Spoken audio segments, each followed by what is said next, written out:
Em prévia de confronto da Libertadores, o Fluminense ele vence o Atlético Mineiro fora de casa e finalmente deixa a zona de rebaixamento.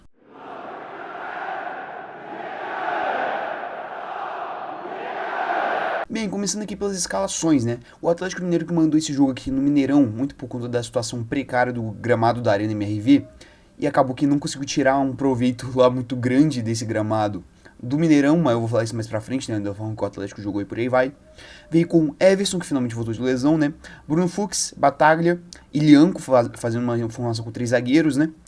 Renzo Saraiva, Fausto Vera, Otávio e Guilherme Arana. Bernat e no ataque, um ataque reserva, né, com Eduardo Vargas e Cadu. O Paulinho ele foi poupado, tanto que ele entrou durante a partida. Já o Hulk ele continua lesionado, mas já está em período de transição para voltar para o time titular. Já pelo lado do Fluminense, o time ele veio com o que tinha de melhor, né? Depois da classificação, né, na Libertadores contra o Grêmio, o Mano Menezes ele basicamente repetiu o time titular, e aí veio com Fábio, Guga, Thiago Silva, Felipe Melo e Thiago Santos, né, improvisando ele na lateral esquerda, uma vez que o esquerdinho também não tá muito bem, e você não tem muitas opções, né, porque a maioria tá lesionada. André e Martinelli na volância, John Arias, Ganso, Kevin Serna, que é a contratação que inclusive faz gol, e Cauã Elias no ataque. Bem, logo no início do jogo você já pode ter mais ou menos o parâmetro do que ia ser a partida no geral. O Atlético Mineiro ele tendo a bola durante a maior parte do tempo e tentando construir algumas jogadas, seja por cruzamentos ou por chute de longe, né? Que foram as duas principais formas do Atlético realmente chegar no campo de ataque. Cara, embora o Atlético tivesse uma posse de bola muito grande, porque o Fluminense ele realmente adotou essa estratégia de se fechar, tentar evitar os ataques do Atlético Mineiro e sair no contra-ataque em velocidade com o Arias e com o Serna, e olha, eu vou te falar, o Arias, ele fez uma partida absurda ontem. Eu vou falar mais pra frente do vídeo, só que o que eu previa acabou se tornando meio que realidade. A falta que o Arias fazia para esse time do Fluminense era absurda. O período da Copa América prejudicou muito o Fluminense e até deixou o time nessa zona de rebaixamento por mais tempo, justamente pela ausência do Arias. É um jogador muito diferenciado que muda completamente o estilo de jogo do Fluminense. Mas vou falar isso mais pra frente no geral. E com essa estratégia do Fluminense de sair no contra-ataque, o Atlético Mineiro, ele tinha a posse, tinha a oportunidade de criar, só que trabalhava muito mal essa bola. Seja por méritos do Fluminense, que marcava muito bem o meio de campo, o Mano Menezes ele conseguiu dar uma acertada muito boa no Fluminense, nessa questão defensiva. Agora você tem um meio campo mais de pegada e uma zaga bem fechadinha. E isso, cara, foram 2 triunfos maravilhosos do Fluminense ontem, né? Isso aí colaborou muito pro time ele não tomar gols. E muito mais importante, não deixar o Atlético criar jogadas. Foram raras as jogadas que o Atlético ele realmente trabalhou a bola e teve uma chance claríssima. A maior parte dos chutes do Atlético Mineiro saíram de cruzamentos, de chutes de longe e assim, sempre cruzando muito mal, cabeceando muito mal e chutando de longe muito mal.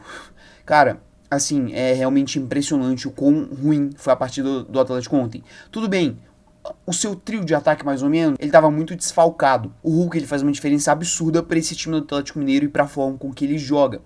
Só que, cara, a forma com que o Atlético Mineiro jogou ontem e a forma com que o time ele concluía as jogadas era patético. Beirava o ridículo, sendo bem sincero assim. E já do lado do Fluminense, o time ele estava praticando aquilo que ele foi pro Mineirão para fazer. Defender muito bem, fechar esses espaços e sair no contra-ataque rápido, com Cauã Elias, Arias, Bernal. E assim você tem o primeiro gol da partida. O Bernal ele tem um bom contra-ataque, a defesa do Atlético Mineiro estava toda desmantelada, com 3 jogadores. O Bernal ele consegue cortar o zagueiro e na saída do Everson ele dá uma cavadinha maravilhosa para fazer 1-0. E aí, basicamente, o Fluminense ele conseguiu o que ele queria, esse 1-0, e estava se defendendo bem. E basicamente iria continuar fazendo aquilo que já estava fazendo, enquanto o Atlético ele teria que correr atrás do resultado. Só que o Atlético Mineiro, ele basicamente não mudou de postura. Ele continuou com a mesma ideia de jogo. Você vai ter a posse, você vai fazer um cruzamento, esse cruzamento ele vai ser muito mal feito. Você não tinha atacantes que também eram lá muito bons de cabeça, né? Você tem o Cadu, que é o moleque da base, e você tem um Vargas, que não é o atacante mais alto que você tem, né, para fazer esse tipo de jogo. E, cara, a maioria dos cruzamentos eram cortados pela defesa do Fluminense, que tá muito bem, e também em questão de estatura muito alta, com o Thiago Silva, Felipe Melo e Thiago Santos. E os chutes de longe, eles eram, como eu já disse, patéticos. Iam muito longe e praticamente não preocuparam o Fábio. Cara, o Fábio, ele mal teve que trabalhar ontem, assim, sendo bem sincero mesmo. E também, quando ele trabalhou, ele foi bem, só que não foi numa situação de muito perigo. O Atlético Mineiro, ele realmente, cara, foi muito inofensivo ontem. Não em volume de jogo, porque o time ele até teve volume de jogo. Só que esse volume de jogo ele não era aproveitado. Ele era completamente desperdiçado. E aí você gerava basicamente muitas chances, só que essas chances eram ineficazes e não assustavam o Fluminense. O torcedor do Fluminense, terminando esse primeiro tempo, tirando o gol impedido do Vargas, que eu vou falar daqui a pouquinho, ele não teve grandes sustos. Ele ficou tranquilo depois que saiu o gol do Bernal. E como eu acabei de falar, né, você teve o único grande susto que o torcedor do Fluminense teve, que foi justamente o gol impedido do Vargas. Na única jogada desse primeiro tempo que a zaga do Fluminense ela vacilou, foi deixado um espaço em branco ali na área do Fluminense, entre o Thiago Silva e o Felipe Melo, que o Vargas ele apareceu ali para cabecear um único cruzamento realmente bom do Galo nesse primeiro tempo e fazer um 1-1. Só que o Vargas, né, no início da jogada ele estava um pouquinho à frente, né, e aí acabou impedido, um lance muito bem anulado. E o primeiro tempo ele termina com esse contexto. O Fluminense ele praticando o que ele foi lá para fazer, saindo no contra-ataque, marcar muito bem, fechando os espaços, e ele fez isso com maestria. Já o Galo, ele completamente mal na partida, e você tem que colocar na conta do Milito isso. Cara, o Galo, ele tomou o gol, ele continuou fazendo a mesma coisa que ele estava fazendo antes de levar o gol, e fazendo de um jeito muito mal feito. Fazendo de uma forma que não é eficaz. Só cruzamento na área, cruzamento na área, cruzamento na área. Parecia que o time estava desesperado e não sabia o que fazer. E, cara, o Milito ele tem que ser cobrado por isso. Porque no início do trabalho, o time ele tinha esse repertório. E agora ele não tem. Eu não sei se é porque o time é extremamente dependente do Hulk e do Paulinho. Só que mesmo quando o Paulinho entra no segundo tempo, a ideia é mais ou menos a mesma. Mandar a bola na área. E assim, tem que ser destacado que o Fluminense ele teve, tipo, de chances claras, 2, 3 a mais do que o Atlético Mineiro, tá? Além do gol, o Everson ele fez boas defesas. Você teve lance com o Bernal, você teve lance de finalização de longe. O Everson, ele garantiu que o Galo ele fosse pro intervalo só com esse 1-0. Realmente, esse primeiro tempo do Galo ele é muito preocupante. Já pro segundo tempo, o cenário ele se manteve basicamente o mesmo. O Atlético Mineiro com a mesma ideia de jogo, né? Basicamente, tendo a bola e não teve espaço, chuta de longe. Teve espaço para cruzar, você cruza e a zaga do Fluminense tira. E o Fluminense com a sua mesma estratégia, de sair no contra-ataque. Assim, eu não tô nem exagerando. O jogo, ele teve esse cenário durante toda a partida. Foi a mesma ideia de jogo. O Mano Menezes, ele manteve o que ele foi lá para fazer, justamente pelo fato do Milito, ele não ter tentado arriscar, não ter mudado, só ter mantido aquilo que ele estava tentando fazer dar certo. E obviamente não deu. E aí, em um dos contra-ataques que o Fluminense teve nesse segundo tempo, o Ares ele pega essa bola, depois de uma cobrança lateral, ele consegue limpar os zagueiros do Fluminense e bate colocado para fazer o 2-0. Aí o Everson ele não conseguiu salvar o Atlético de novo, porque ele já salvou o Atlético nesse início de segundo tempo. E cara, assim, falando daquilo que eu falei do Ares, ele faz uma diferença absurda. Ele é um motorzinho, ele chama responsabilidade, ele é bom em finalizar, ele é uma referência no ataque para todo mundo. O Ganso, cara, ele consegue achar passes bons para o Ares e o Ares, ele corresponde. Assim, pra mim, a falta do Ares era o que tava fazendo a maior diferença pro Fluminense ele não tá desempenhando no primeiro turno do Campeonato Brasileiro. Isso e também um pouquinho do misto do sistema do Diniz já tá meio batido, porque todo mundo já tinha mais ou menos a ideia de como marcar o time do Diniz. Eu acho que a volta do Ares e essa chegada do Mano, e o Mano vem fazendo um bom trabalho no Fluminense, além da chegada de outras peças, como por exemplo a volta de lesão do André e a chegada do Thiago Silva, que é avassaladora e basicamente resolve a zaga do Fluminense, colaboraram para o time ele reagir e sair de uma das piores campanhas da história do Campeonato Brasileiro para agora estar fora da zona de rebaixamento. De forma provisória? Sim, de forma provisória. Mas, assim, o decorrer da rodada, muito provavelmente Vitória e o Corinthians não vão conseguir os seus resultados.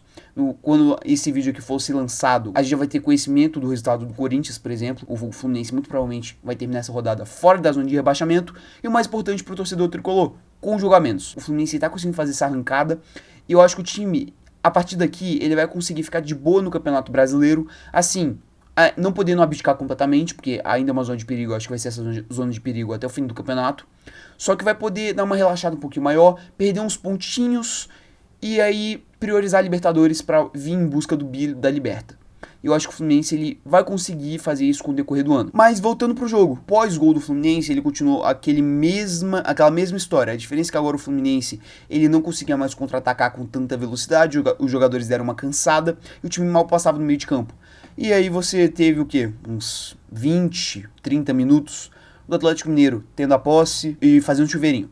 Não deu chuveirinho, chuta de fora da área. E todas as chances ruins. Cara, me irritou o Atlético Mineiro ontem. Foi cansativo o jogo de bola do Atlético Mineiro ontem. Foi horrível. É isso que eu tenho pra falar do Atlético Mineiro ontem. Aí você teve aqui, por exemplo, as entradas do Paulinho, a entrada do Daverson, Rubens, Alisson. E ninguém conseguiu dar jeito nesse time do Atlético Mineiro. e aí o jogo ele termina com esse 2-0, que pro Galo é terrível. Tudo que o Milito ele planejou para essa partida deu errado. A estratégia de jogo ela foi um fracasso e o time ele ainda foi muito mal defensivamente nessa questão de contra-ataques. Se não fosse o Everson para salvar, principalmente no primeiro tempo, 2, 3 chances do Fluminense, esse jogo poderia ter tido um placar ainda mais elástico. Já pelo lado do Fluminense, cara, sendo bem sincero, tudo positivo. Na quarta-feira o time ele avança para as quartas da Libertadores e agora ele consegue sair da zona de rebaixamento de forma provisória, mas jogando bom futebol, praticando aquilo que o Mano Menezes tem treinado e assim, com os jogadores de ataque indo muito bem. Como eu já disse, a partida do Ares é absurda. O Serna vem se mostrando uma excelente contratação. Eu acho que eu vim falando durante o jogo Kevin Serna. Ele que faz o gol, ele que puxa alguns contra-ataques junto com o Ares e por aí vai. O Kevin Serna, ele vem sendo uma boa contratação. O Fluminense, se não me engano, ele tirou ele do Chile ou do Peru, não tenho certeza agora da informação. Só que ele vem sendo um bom jogador, ele vem colaborando pro time reagir. Eu acho que foi uma contratação acertada, ainda mais como ele é jovem e ainda tem muito futuro, né? Fazendo um prognóstico pro futuro das equipes. Assim, a situação do Atlético Mineiro ela ainda é muito complicada, como eu já disse em alguns vídeos atrás e previsões também. O trabalho do Milito, ele vem numa pequena queda, o time ele vem desempenhando cada vez pior. Ainda consegue alguns resultados, mas numa maneira geral o time não desempenha um bom futebol. O Campeonato Brasileiro, como eu já disse antes, é o que tá mais sangrando para isso. O Galo, eu acho que ele sinceramente já não briga mais por mais nada nesse Campeonato Brasileiro.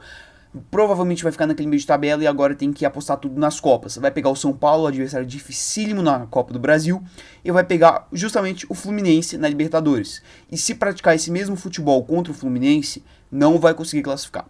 Já pelo lado do Fluminense, eu acho que o futuro da temporada já é mais positivo. Eu creio que o time ele vai conseguir afastar de vez esse fantasma do rebaixamento. E tem totais condições de eliminar o Galo, vencendo, na minha opinião, os 2 jogos pela Libertadores e vem com força para esse Bida Liberta. No geral é isso. Quando esse vídeo que ele for publicado, né, como eu já disse mais ou menos no decorrer, a gente vai ter o resultado de Corinthians e Fortaleza, que importa principalmente pro Fluminense, né? Dependendo do resultado desse jogo, o Fluminense já pode ficar tranquilo, fora da zona de rebaixamento, definitivamente, né? Sem ser de forma provisória, como é o cenário atual. Mas enfim, vai tudo depender do resultado do resto da rodada, dos jogos de Vitória e de Corinthians. No mais é isso. Se você gostou do vídeo, você discorda da minha opinião, deixa um comentário aí. Se você acha que eu falei alguma coisa errada, se você concorda com o que eu falei, vamos fazer uma discussão da hora aqui nos comentários. E além disso, né, se você puder deixar o seu like, a sua inscrição e ativar o sininho para receber mais vídeos aqui do canal e ajudar o meu trabalho, eu agradeceria bastante. É isso, e até o vídeo de amanhã.